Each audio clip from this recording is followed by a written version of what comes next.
and welcome to Coffee at 11 with my very special guest and good friend for several years now, Amanda Delaney. Please say hi, Amanda. Good morning, everyone, and thank you, Colm, for the invite. We're very privileged to be in this seat this morning.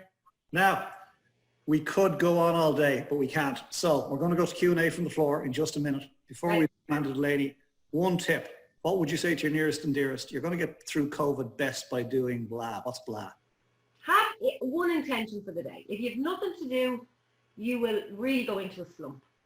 So have something, have a purpose or something that you want to learn, do, achieve, something for this time that keeps you going, a focus, something to aim towards.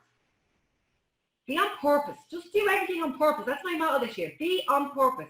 Stop stumbling through your life and your business. Do everything with intention and purpose.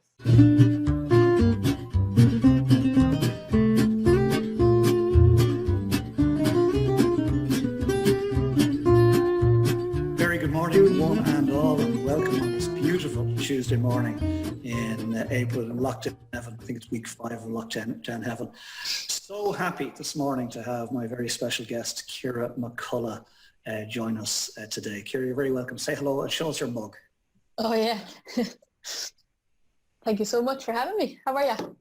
Ciara, before we go to Q&A from the floor, I'm quite sure there are people dying to get in and ask you some questions. But before we go there, one tip that you would give to your nearest and dearest, get through COVID best by doing blah. What's blah for you? I actually have struggled a lot with feeling the pressure to be productive and to kind of, because we're having this slower pace of life, I don't feel very successful, but this is the pressure that I'm putting on myself. I don't feel like it's that good enough feeling that still niggles at me sometimes. So what I actually did the other night was I sat with pen and paper and I wrote down my goals, short term, long term. And what I'm actually doing now is every day I'm doing one small action to take me closer to that goal. So like we have big goals of buying a house and maybe having kids. So what's one action I can take, small action, teeny tiny, that would bring me closer to that goal. Like if it's saving €5, I'll save it. If it's saving €10, I'll save it. So it's just, I suppose, trying to align my days to where I want to be when this is all over. It's probably the tip that I would give.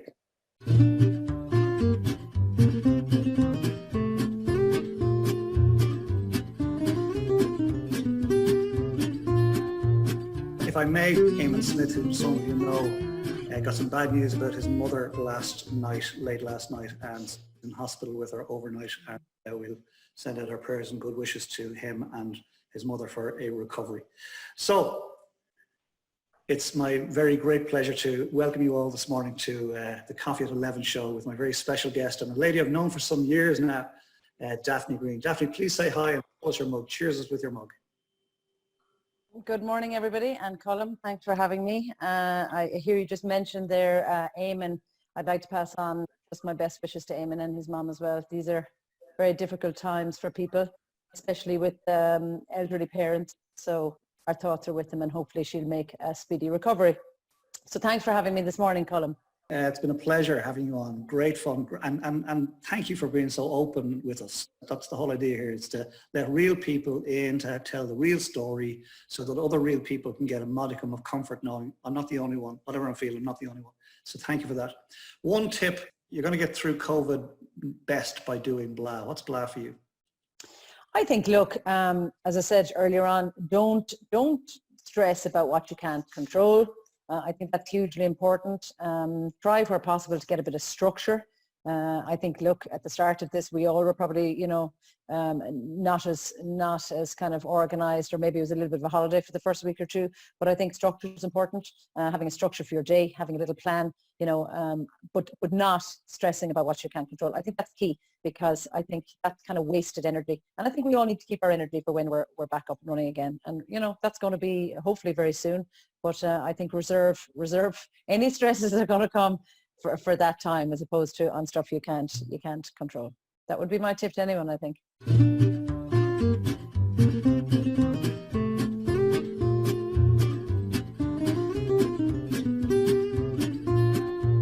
And folks, you are more than welcome to the Coffee at 11 show this beautiful spring morning in lockdown heaven. And I'm here this morning with my very special guest and a friend for some years now, Brendan Ring. Brendan, please say hello And cheers. Morning, everybody. Good morning, and thank you very much, Colm, for inviting me to your coffee morning this morning. Delighted to get an opportunity to chat with everybody, and have already been speaking to some of your team. Great idea, I must say, and you can see that this is going to grow into something very big and special, so congratulations. We'd like to go to Q&A from the floor. Before we do that, Brendan, what one tip would you offer to your nearest and dearest? You'd get through COVID best by doing blah. What's that one blah for you? Look, to get through it, you have to start where you are this morning and just be grateful for what you have, where you're at. And like, if you have that gratefulness every day until COVID is sorted, well then you've got through it. I mean, what's ahead, I don't know. I don't have the answers. I wouldn't claim to have them. But that's it. I know I'm repeating myself, but that's going to get me through anyway. And look, I'm big into fitness, right, and health and that. I do an awful lot of training as well. And I think that whole mental side in relation to being able to switch off as well, you know.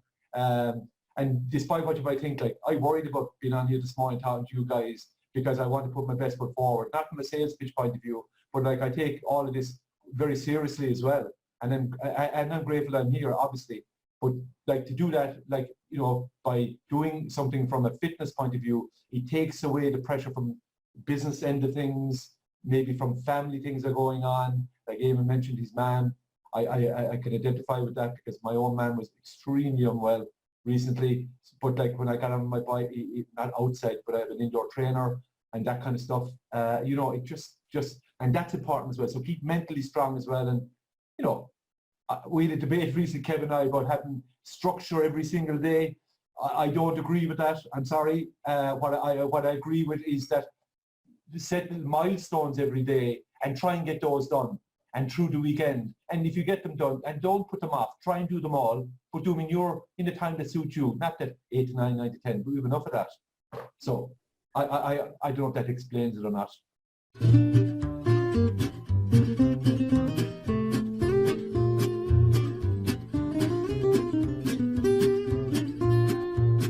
Well, a very good morning to one and all, and welcome on this lovely Friday morning, another Friday in lockdown heaven. Delighted to be here, delighted to have you all here in the Coffee at 11 Cafe, which is fast becoming a thing, and we're just delighted and excited. I'd like to introduce you to my guest, my very special guest this morning, a friend for many years, Mia Sarah Williams. Mia, just say hi to us for a moment and show us your coffee cup.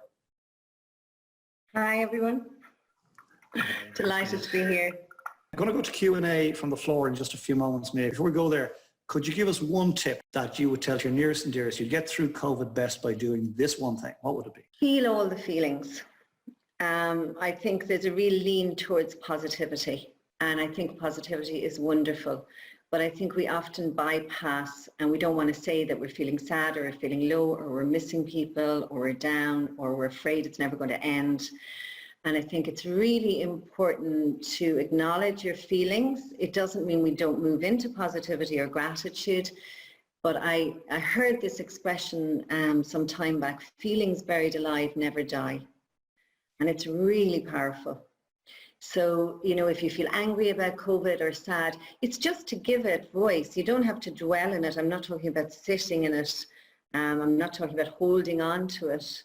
But once you actually tend to give our feelings a voice, they dissipate. But if they don't get a voice, they're buried down. So I think that's really important.